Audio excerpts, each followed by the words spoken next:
Okay, so it's been a minute, but we are back on the Mercury Comet.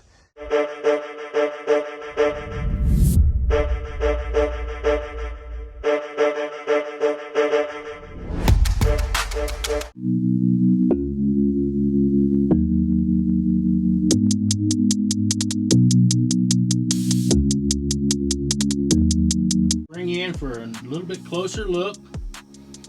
You can see the fiberglass cloth laid in there, and you can no longer see a big gaping hole down there on that end.